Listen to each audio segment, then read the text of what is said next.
Sunday so far, we've been pushing through Psalm 23. I've really been enjoying preparing fresh messages. So the first Sunday message I preached when Pastor Jean and I have helping lead the church in caretaker mode, I preached out of Psalm 23 verse 3. God leads us in paths of righteousness for his name's sake. God acts true to his word, and I think we quickly went through 21 of the 86 names of God, and there was a challenge in there by faith that God does what he says he was going to do. And I challenged you as a pastor. Somebody thought, oh, I want you to be my pastor for a couple of months. I was pushing and said, if you say you're going to do something, please follow through on it. As we come under his name, we uphold his name by living by our name. Andrew means strong and manly. But I honour God when I say what I say I'm going to do. The second message I did was verse 3, where he restores and he refreshes my soul. It was a powerful time of ministry at the end as God brought people back into his family. And I declared boldly that one of the big ideas, the grand themes of his Bible, is that he wants to restore your life, and that this house here at Kingdom Hope, the local church, the gathered believers, we are meant to be a house of restoration. No matter where you've been in life, no matter what you've done, everybody needs a home and a roof over their head. This is a safe place if God has called you in this season. So last week, I rang up a cracker firebrand, Pastor Isaac Lenton, said, I need you to preach. And he came and gave us a great message about I am a carrier of the presence of God. I listened to most of the message because it's available on our Kingdom Hope app. We've got a YouTube channel. And even his notes are up there available. So I was able to look through, and he quoted a great thinker, Snodgrass. Snodgrass. I thought Andrew Staggs was an interesting name. Oh, sorry, is there any Snodgrasses here today? You're welcome in the house of God, and I'm about to restore and refresh something, I can see that. But a great quote, and then he backed up with some Tim Keller quotes. Tim Keller quotes, yeah. That's why last week I was in Tamworth as part of my other role with the CHE School of Ministries. It was a great Sunday. We preached and ministered, and 5 people said yes to Jesus last week. I love it when people say yes to Jesus, and I hear that hand down there. You too are in agreement with a great Sunday. We picked up a bunch of new students, so it was great. So I'm doing part 3 today. We're still launching from Psalm 23, and this is the most wonderful chunk of God's truth to us today as God's gathered people, as Amos said before, the ecclesia, the gathered, the called out ones. We're all part of his mighty church here at Kingdom Hope. So let's all read it together on the screen, and I will do my best to read slowly and deliberately and not mess up the rhythm, all right? But you're all leaders yourself, and we can all work it out together. Here it is. A Psalm of David. Feel free to join with me. Let's all do this together. A Psalm of David. The Lord is my shepherd to feed, guide, and shield me. I shall not lack. He makes me lie down in fresh, tender, green pastures. He leads me beside the still and restful waters. He refreshes and restores my life, myself. He leads me in the paths of righteousness, uprightness and right standing with him, not for my earning it, but for his name's sake. Yes, though I walk through the deep, sunless valley of the shadow of death, I will fear or dread no evil, for you are with me. Your rod to protect and your staff to guide, they comfort me. You prepare a table before me in the presence of my enemies. You anoint my head with oil. My brimming cup runs over. Surely, or only goodness, mercy, and unfailing love shall follow me all the days of my life. And through the length of my days, the house of the Lord and his presence shall be my dwelling place. So some of you right now, flipping a coin, which phrase is he going to land on today? Some of you, because you're perceptive, see that the Wonder of Christmas theme is coming and think, oh, even though I walk through the valley of the shadow of death, still you are with me. Emmanuel, God with us. No, you're going to have to wait a couple of weeks for that one. Where I'm landing today is in verse 6, the second part of verse 6, where it says this, and through the length of my days, the house of the Lord and his presence shall be or will be my dwelling place. Some of you like the Message. So the second part of that says, I'm back home in the house of God for the rest of my life. I love this thought, and I want to merge it with some other thoughts I mentioned at the beginning of this teaching series. I mentioned Lord's Prayer. Lord's Prayer and Psalm 23 are some of the first Bible verses or passages we ever learned. I cracked a funny joke last time, and I think it still might work this time. Our Father, who does art in heaven, Harold is his name.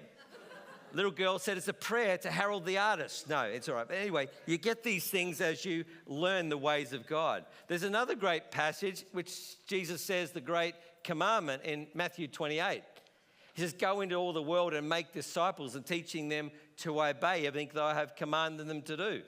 So if you merge Psalm 23 and you take Matthew 6, the Lord's Prayer, add the epic slab of Matthew 28, which is the Great Commission, I think it's summed up in like a mashup. I'm going to call it a revelation map up today.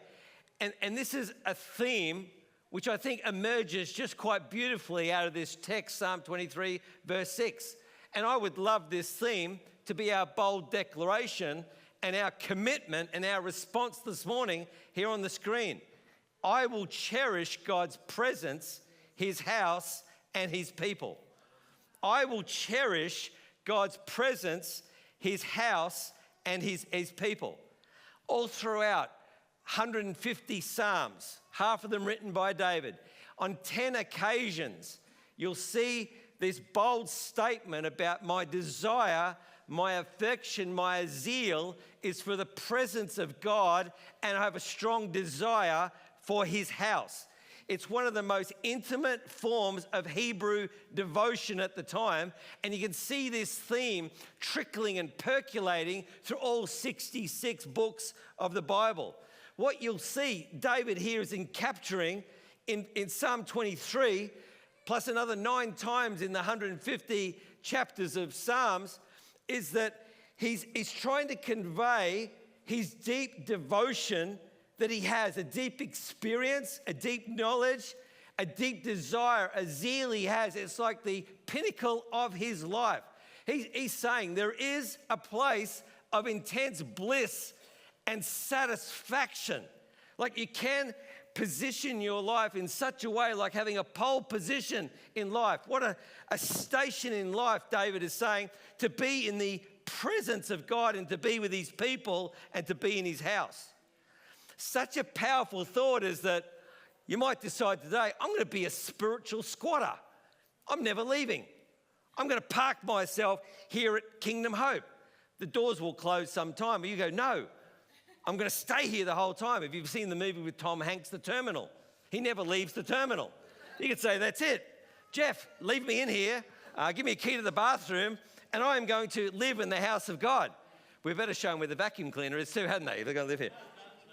But you might think, I want to be a spiritual squatter. This is the best thing that's ever happened to me. There's this thing in us in society which longs to keep repeating a perfect time or a perfect experience. Some of you may remember this song. I bought my first little 6-string, bought it at the 5 and dime, played it till my fingers bled. What a bunch of heathens. I like a church full of heathens or rock music. Isn't that a boss song? Boss song. And you hear, who sung that song? It escapes me right now. Bryan Adams sing this great song. And it was like an anthem for a time. Does everyone remember? I had a summer of 69. It was my summer of 85, 86. Second year of university. A summer of bliss with my mates, driving, camping, experiencing all sorts of life, learning how to talk to girls. It was a great, amazing sense of confidence. And I thought, I just want this summer to be an endless summer, to keep on. It's a gift that keeps on giving. I want to live here. It's like having your best friend. You say, can you sleep over my house all the time? that you just want to keep remembering these most wonderful experiences. Some of you remember a honeymoon. It's a 1 week or 2 weeks of absolute bliss. You put yourself a whole heap of money in this perfect location, this perfect experience, order room service whenever you want, keep raiding the fridge. It's just an amazing thing. You think, I just want to have this two weeks repeated every 2 weeks for the next 50 or 60 years of my life. It's a bit like some of us watch the TV show Grand Designs, the UK edition, the New Zealand edition, the Australian edition. It just chronicles a couple or a group of people who are trying to build the perfect home. And they labor and they toil for it, and they sit back there so happy, many after grueling experiences, and say, I never want to leave this house. This house is perfect, exactly as I designed it, with a few surprises. I want to stay here forever. I'd say this is the heart of what David is trying to convey in Psalm 23. For some of you, remember there's an election across the other side of the world a couple of weeks ago. A guy called Donald Trump got elected. Some of you are happy about that. Some of you are very sad about that. I find it interesting that Australians are happy or sad about something that we don't have a say in, but anyway. But some people were very upset, and a cruise lining company, they've taken advantage of this, and here's a cut and paste from social media this week.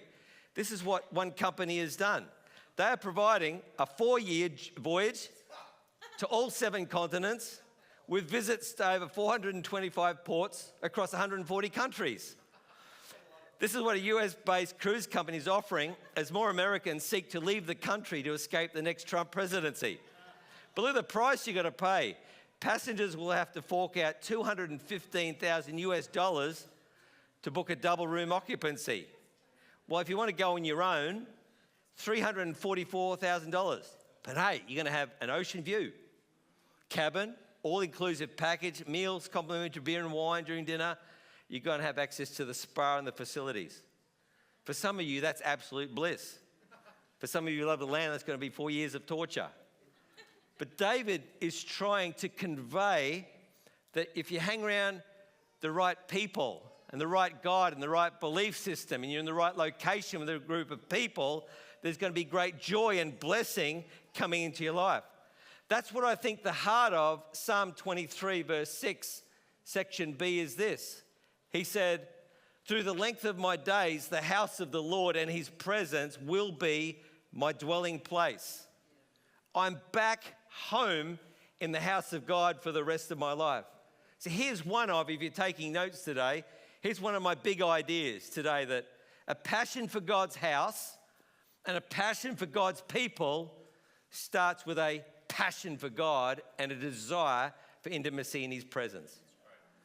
A passion for his house starts with a passion for God and a passion for his presence. And through 66 books of the Bible, there are dozens and dozens of mentors who can show us the way. People like King David, who demonstrated their zeal for the house of God and their value for God's presence and their value for God's people. They're wonderful examples. They can coach us. Like take the first one, Adam and Eve. They are people who, walked with God. Their location was not the house of God, but the Garden of Eden, a place of perfection. They enjoyed direct, unhindered fellowship with God until Snakey came along and upset the whole thing. You got Enoch. It says here in Genesis 5, he walked with God, and then God was so connected to him, they're out walking one day, talking and enjoying each other's company. God says the most beautiful thing. I think you're closer to my house than you are to yours. Why don't you come home with me? Amen. That's an awesome story. I'd love to have an intimate relationship with God like that. If I disappear one day, babe, you know where I am. I'm up in heaven, in God's house, doing what David said. You got Noah, Abraham, Jacob, Moses, Joshua, his assistant, he's a young guy hanging around Moses, being mentored. It says he stayed in the tent of meeting where the presence of God is, even when Moses went out. Moses had to have a veil across his face. He glowed in the glory after an encounter with God.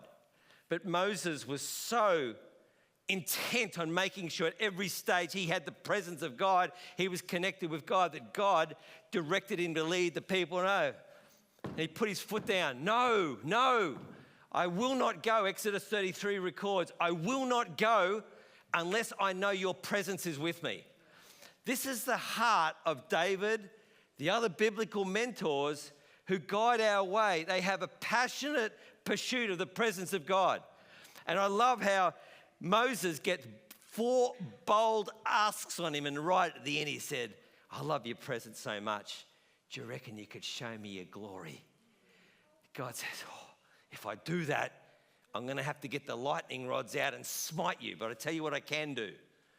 I will pass by you. I'll hide you in the cleft of a rock, and you can see the back as I go past. That's not a bad trade. Keeps his life, and he gets to record a wonderful story of intimacy and encounter with God. You see through David, you see Sarah, you see David again. David says this in Psalm 27 verse 4, one thing I ask from the Lord, this is only one thing I seek, that I may dwell in the house of the Lord all my days, to gaze upon his beauty and to seek him in his temple. His ultimate desire is to be in God's presence. Elijah, Solomon, Isaiah, Daniel, Jesus, Mary, the sister of Martha. Mary sat at Jesus' feet, encountering him, listening to his words, prioritizing his presence above all else. The apostles, I listed the apostles here.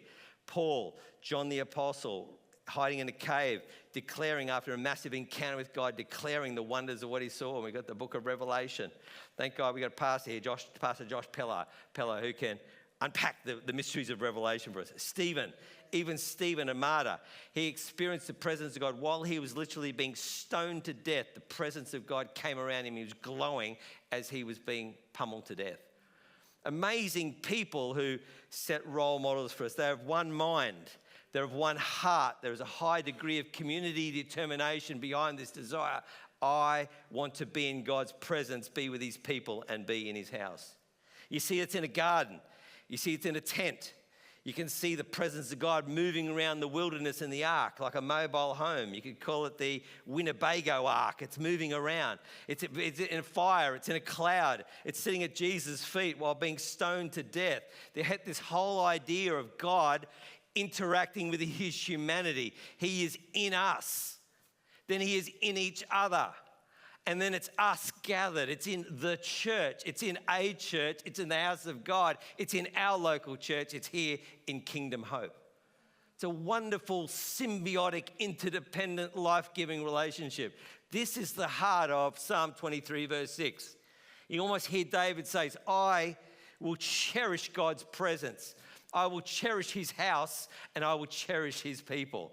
You can see I will cherish God's presence in my heart and in this house and with his people. I will cherish God's presence in my heart, God's presence in this house, God's presence with his people. People sitting beside us, made in the image of God, created in his likeness.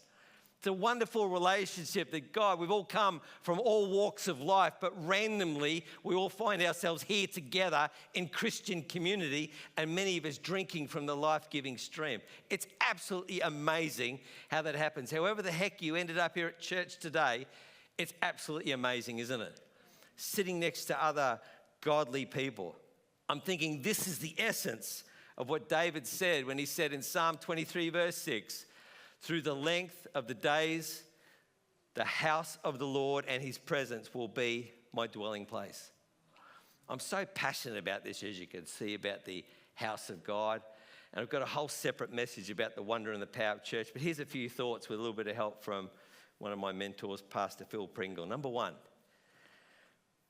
the church is the gate of heaven. Look at this verse. This is Jacob, stairway to heaven. The source of this is where Led Zeppelin flogged the idea for that great song, Stairway to Heaven. It's in the Bible. How many good's in the Bible? Genesis 28, this is his reflection the next day. He says, Jacob was afraid and he said, how awesome is this place? This is none other than the house of God. This is the gate of heaven. There's a wonderful experience that happens here, that when we gather locally as believers, that just happens to be in a building which we call a church building, it's almost like there's a portal gone up into the spirit realm. It's a bit like in Matthew 6 where Jesus says the Lord's Prayer. He says, your kingdom come, your will be done on earth as it is in heaven. Sounds like the slogan above the door when you walked in today. On earth as it is in heaven. Something happens in the spiritual atmosphere when God's people gather together with active faith and worship him and pursue him. All of a sudden, it's like a stairway to heaven of revelation, and we see it's like a portal into the spirit realm, the unknown. All of a sudden, our lives are filled with hope and possibility. Like we're singing, and I got to admit that worship today was awesome. I see a new thing coming. They're just not lyrics that we flogged from Elevation Church and Stephen Furtick. The team got up and led us. We prophesy this over our church for 2025. I'm sitting there, I'm stirring. I can't wait for 2025 to come. New wine, fresh fire, a now word, salvation's healing. I bet you none of us were thinking about that literally at 8:45 this morning. But we are now. Because we're here in one mind, in one place, declaring and trying to discern the mind of Christ through a portal. Friends, this place is the gate of heaven. For some of you, you're looking across the crowd and think, I'm seeing a UFO. I'm seeing my future life partner here as well. It is a place of revelation. So an angel has fallen from heaven. And anyway, just be bold and ask them out for a coffee. For some of you, that's the word of the Lord. I know this. When we gather in this place, there is a dynamic that catalyzes all that what God wants to do in our lives, and we spin and we flow off each other's faith and God's presence. That's why I love the idea of church planting. Whenever we plant a new church, we're establishing another portal, another gateway of heaven. It's not like the movie Interstellar where we move, but there's a dimension where we're moving through bringing the resources of heaven by faith to planet Earth to help broken, hurting humanity. It's amazing. The second thing why I had this sense of wonder about the church. The church is a place of his presence. It's God's dwelling place here on earth. God is here. Number 3, I'll move quickly. The church is a place where decisions for Jesus become disciples of Jesus. I preach a lot around this nation, and the spiritual temperature of our nation has changed. Before, people 20 years ago, people ho-hum, blah, blah, blah. The world is so black and white now. I say, I'm going to preach the truth out of the Word of God, and people are interested. They're either for you or against, they're interested. And I can say, friends, it's easy to get people to say yes to Jesus because they're spiritually hungry. But I know in Matthew 28, it says, go therefore and make decisions of all people, baptizing those. It said, go and make disciples, disciplined followers of Christ. Friends, we're called to turn our decision, our yes to Jesus, we put under new management across our life. And we're called now to work with other believers to processes of maturity to become more and more like Jesus Christ. So that people can say, oh, you're a Christian. You're a little Christ follower. I can see glimpses of his grace and glory in your life. So this is a place where the saints are equipped. I know this. Many of us have come into church, and thank God, part of the church, one of its many brilliant facets is this: it's a hospital. I remember a season of my life, I was literally T-boned relationally in a head-on smash. Thank God the church was here to support me. And I entered a process of restoration, but I know that hospitals are great, but people do not live in hospitals. There's a time where people stop feeding you, they pull the tubes out, you're sent out to the wards, you're allocated a nurse and an occupational therapist, physiotherapist, and all of a sudden you've got to do stretches and you've got to do exercises to strengthen and to bring yourself back to health. It's one thing I love about the church. It's a place where you are taught so that the river of life, the river of God can flow out through me to other people. I realize there's a time I'm no longer a consumer, but I'm a contributor. And there are seasons in my life where I've got great strength and a lot to offer. There are times in my life where I need the help and support of others, but I know one day I'm paying it forward, and I know that we're all going to have a day of pain, but I'm investing in the very support system that's going to help me one day in the future. This is the power of the local church. This is a place, I love the church because it's a place where my gifts and my potential is maximized. I so thank God that the version of believer that I am now at my age is very different to the age I was when I was 12 when I started coming to church. My capacity, my gifts have been identified and trained and shaped. I've been deployed. I thank you so much, God, for the strength and the energy to make a small contribution to the family that God has placed me in. But the place of God, the house of God, is a place where decisions are turned into disciples, where we are equipped and we are developed. Number 4, the church is a great place where people can thrive. Here's one of David's absolute cracker passages. Look at this in Psalm 92. He says this, "The righteous will flourish like a palm tree." You'd look good as a palm tree, wouldn't you, Sam? But it's metaphorical. Maybe a silky oak tree. The righteous will flourish. How about this? Like a healthy tree, they will grow like a cedar of Lebanon, and they're big. 13, planted in the house of the Lord, they will flourish in the courts of our God. They will still bear fruit in old age, and they will stay fresh and green. How's that? You can't get a moisturiser and put that on your face 3 times a day and you're still going to glow in old age. This is what the blessing of the house of God and being connected to a wonderful life stream is. Many of your lives have thriven or thrived. Thriven. Is there such a word? Somebody send me an email and I shall update my notes. Many of you have thrived. You have thrived. How about this? You have flourished. You have flourished in the house of God because this is a place where you thrive. Now, I feel that's an affirmation for those who are thriving in Jesus' name. Number 5, the church is a place of dreams. As we know in Jacob 28, he had an epiphany, he had a vision. But I know this, that God places us, it says he places the solitary, the lonely in families. In Psalm 84, 3 and 4, it says even the sparrow has found a home and the swallow a nest for herself where she may have her young. What's this? A place near your altar. O Lord Almighty, my King and my God. Blessed are those who dwell in your house, for they are ever praising you. I'm thanking God that revelation flows through this house. Many of us can testify that even in worship, God gives us a picture, a dream. Some area of brokenness in our heart and God's revelation of love have come into our life like a shaft of light. We have hope. We can dream again. It says in the people in captivity, we were like those who are able to dream again. Begin to explore possibilities of the grace of God coming into difficult areas of our life. Areas of our body that have been broken. Healing powers come on and we can dream again with a new sense of vitality. Many of us have received that revelation and healing power and refreshment of good teaching and revelation in the house of God because the church is a place of dreams. It's really sad when I see people walk away from God. They get upset about something or they get an offense in their heart. I just see them disconnect. It's like they unplug an umbilical cord of life force. Literally, they come unplugged from the very vitality that's driving them and just watch them slowly dwindle and wither. Like, I get it. Church is tough sometimes. Brother sandpaper and sister grumpy sandpaper.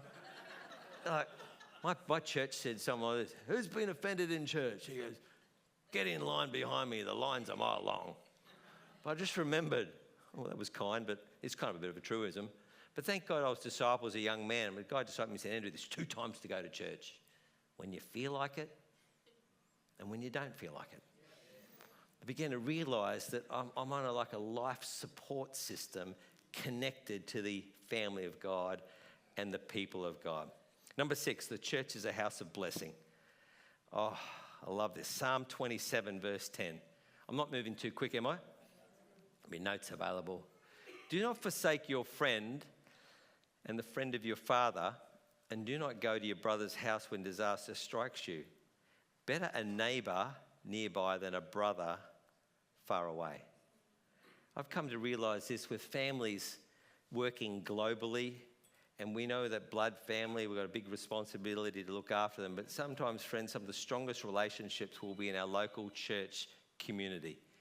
There's somebody ringing looking for help, yes? Would you like a $100 food voucher? Are we a generous church? Yes, I'm sure we can help them. Hey, wait to see what we're doing at Christmas time, but we'll announce that next week. There's a sense that when trouble strikes, sometimes the closest people around us here will the people who help us the most, because there's proximity.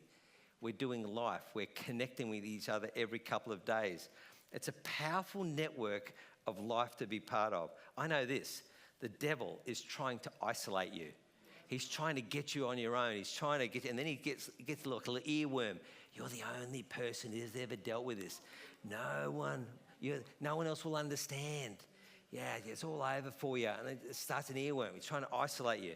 But God puts us in community. He gets us connected to each other so that we may experience his blessing. Look what Psalm 132:15 says.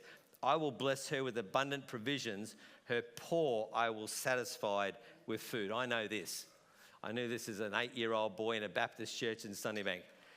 There's always food in the house of God. If you're ever hungry, I know there's always food. Mate, I'm with Jack. We've got a world-class cafe out there, so no one should ever go hungry. If you're short, just come and borrow my Medicare card and I'll be able to shout you. As I was preparing this, because I'm just doing fresh messages this season, I was just writing down, I was just so overwhelmed, even what I've seen in the last 6 or 7 days here in our church family here. Like I saw men again meet here at 5:45 Tuesday in the foyer to pray for families. And you should have heard how they prayed. We started praying for souls, people to come to Jesus. We're looking at a Thursday night opportunity to get more men come available, so look out for that. And we had the all-church prayer. We all prayed powerfully. I've heard about people prioritising gathering in homes this week, meeting in small groups, and we've got 22 or 24 of them across our church. I was part of the church management committee, the leadership team here, and we've got some skilled people there, godly people who pray and good with budgets. They've made some great decisions to strengthen our church in this season, this caretaker season, and we've created a brand new part-time role called a pastoral care coordinator.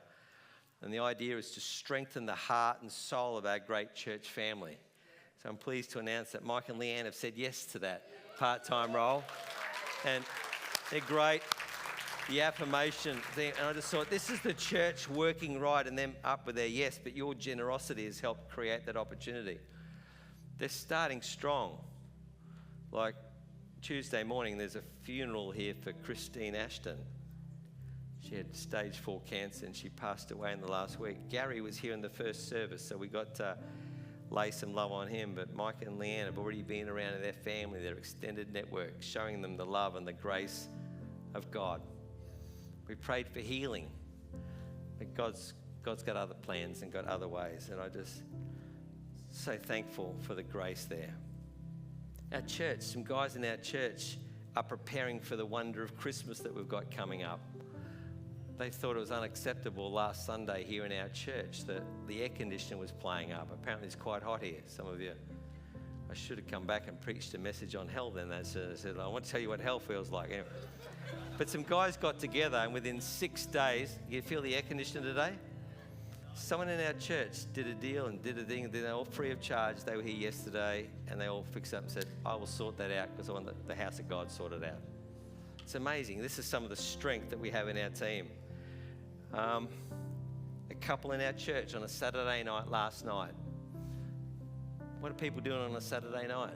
They gave up 2 hours to help lead someone in our church family through strategic prayer, very specific prayer, to bring a new level of freedom and understanding in their life. That's what Kingdom Hope people do. We make time for each other and make ourselves available. Even right now as we're here, across in the Generations building, there are dozens of kids in every service, whether it's in the kids or the creche. The volunteers, they're doing a great job. And they're leading our children in the ways of God. Can I say, those kids don't drive themselves to church on their own each week. I bet you they want to try. But mums and dads bring them. Aunties and uncles bring them. I saw grandparents taking kids over there this morning. all with, I believe, a determination to set up that generation, to set up our kids, to set up our bubbies for a generational win, to establish a foundation of godliness in them in the house of God. I just really rate that. I reckon there's a group of people, parents in this room, you've made a bold decision. So many other things to do on a Sunday morning, but you've prioritized the house of God. You said, as for me and my house, like Joshua did, we're going to serve the Lord. I know for some of you, it's been a big effort to get here. I remember with our kids, sometimes we'd only go for half an hour and then we'd have to go home. It was a waste of time. We made a commitment that we'd still turn up. Next week, we stayed for 45 minutes. The week after, 55 minutes. After a while, the kids get an idea. We're always going to church as a family. It's amazing that even on holidays, our family made a commitment. We used to go check out other churches. My kids became church consultants. Dad, I like how they did this. You should see their checkout system. You should see the safety. I'm thinking, this is good. We're raising, that's why I call him Jethro. He was the first management consultant in the Bible. Have a look at Matthew 18. I just thought we're just building the house of God. Why? Because our family, we cherish God's presence, we cherish God's house, and we cherish God's people.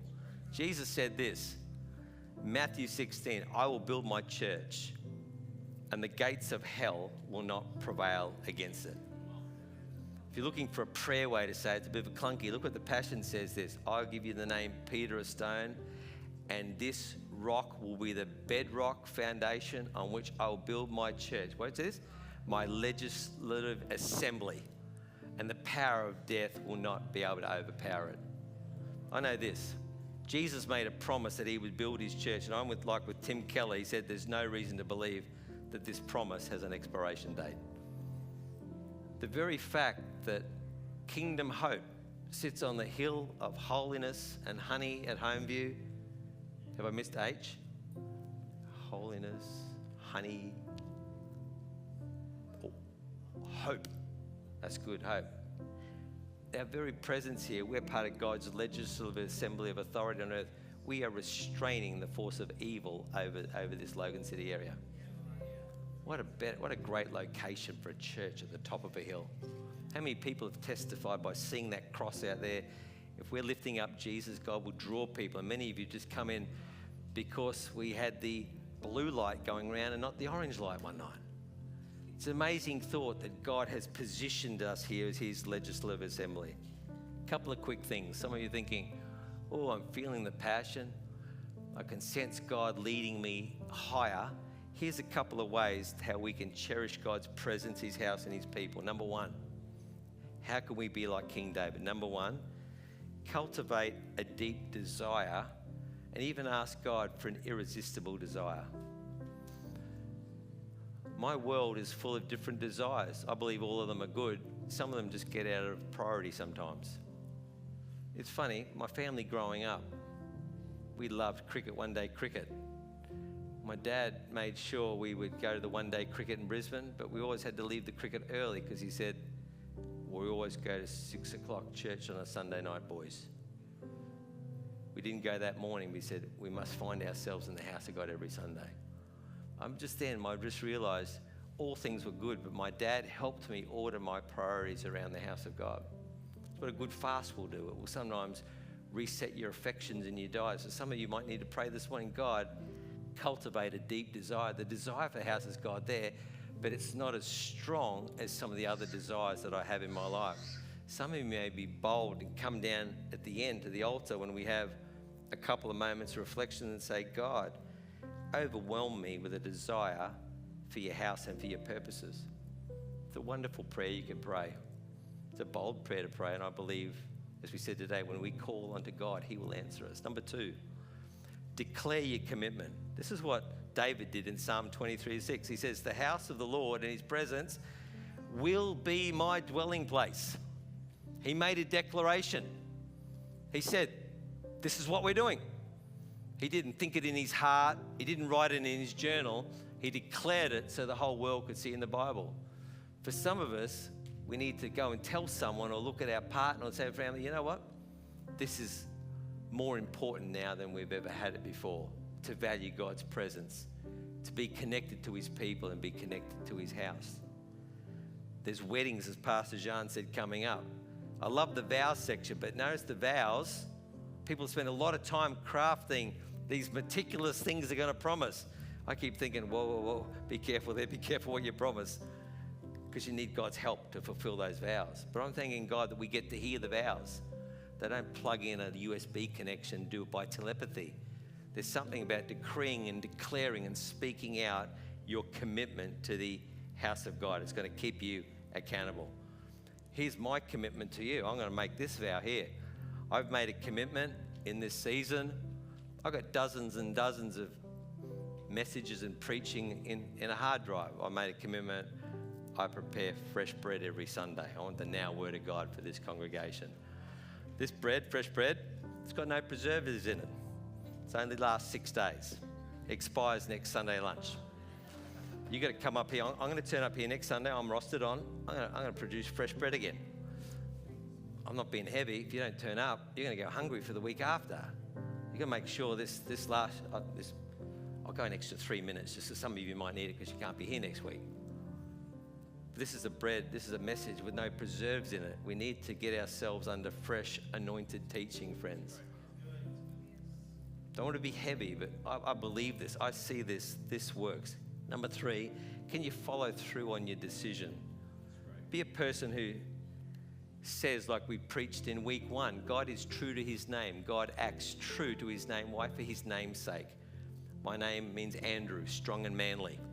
So I made a commitment to you. I want to be strong. I'll be manly. I am in touch with my feminine side. Is this right from time to time? I am kind and I like fragrant soaps and nice toilet sprays. This is wonderful. But true to my name, I want to be godly and like we're making some commitments here that we be people of our word, that we turn up. But some of you decide, I'm going to be like Barnabas. Barnabas is a great example of a model, another role model for us. If you see in Acts 11, it says he was a good man, he was full of faith, he was full of the Holy Spirit, and many people came to Jesus because of Barnabas. 4 hallmarks of his life. So I pray that every week. God, help me to be like Barnabas this week. Here's another prayer. I want to be like Stephen in the book of Acts 6. It says he was a man full of the Holy Spirit, he was full of faith, and he possessed wisdom. It said in a tough argument, people could not refute the wisdom that was coming out of his life. I said, I want to be like Stephen. I want to speak kindly and I want to have kind words. Great role models for us. I'm going to land the plane now, but some of you are saying, mate, you're pretty passionate about this God presence, house of God thing. I just know this. I'm a very different version of myself now when I said yes to Jesus because I've been shaped and molded in the house of God in presence with his people. My mum says she's very proud of me. She prays for me. She says, Andy, I love how you diligently help be part of the church, and I'm paying forward what some great people have put into me. I know this. The devil is working full time. He's working 24/7 on you.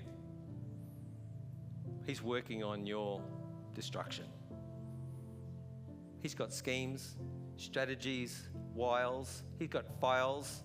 He just pushes a button and he knows what gets you distracted from being all that God wants you to become. He will try and distract you from coming to this place of revelation where you get things recalibrated. He's doing whatever it takes to make sure you do not follow Jesus. Can I encourage you? Please avoid the temptation to become a part-time follower of Jesus Christ, where you're not fully cherishing God's presence, where you're not fully cherishing God's house, you're not fully cherishing God's people. He's full-time, you're part-time. I know who's going to win. Can I encourage you? Get around the strength of God's people. Love his people and love his house. But I've got a 7. Can I give you a little sneaky 7? Another seventh benefit I thought is this is a place of revelation and perspective. My week, like yours, has some very tough things coming up. Some things, some days, they do not make any sense. So I go to prayer and often have a rant to God. Anyone else have? Anyway, I'm the only one. Pray for your pastor. I know this, that sometimes things don't make sense. And David in Psalm 73 gives us a classic example of what he did. Do you know he complains for 15 verses? people are getting away with this. They're doing that. They don't deserve that. God, that. And I love what it says here in verse 16. It says, verse 17. He says this, then I realized, better get the notes. It says here, then I realized, and he received a God's eye view on that situation. And it says here in the NIV, till I entered the sanctuary of God, then I understood their final destiny. The Passion says this, but then one day I was brought into the sanctuary of God, and in the light of glory, my distorted perception vanished. And this is what the Message says this, still, when I tried to figure it out, all I got was a splitting headache. Until I entered the sanctuary of God, then I saw the whole picture. The amount of times I've been here in worship or heard the preached word, and all of a sudden I just found the lights come on and everything makes sense. My auntie used to say this, Andrew, in the light of eternity, does this matter? God sometimes does that. Andrew, I am working things for your good. You just don't understand. You have to trust me. That's why Amos and Melody up here saying, I cried out to God and he answered me. This is the beautiful symbiotic relationship we have when we have the presence and power of God in our life. Friend, there is a newer version of you. It's just one revelation away. God is wanting to do a deep work in your life. He wants to reveal stuff through his word to you. He wants to reveal stuff in prayer. Come on, let's all stand, shall we?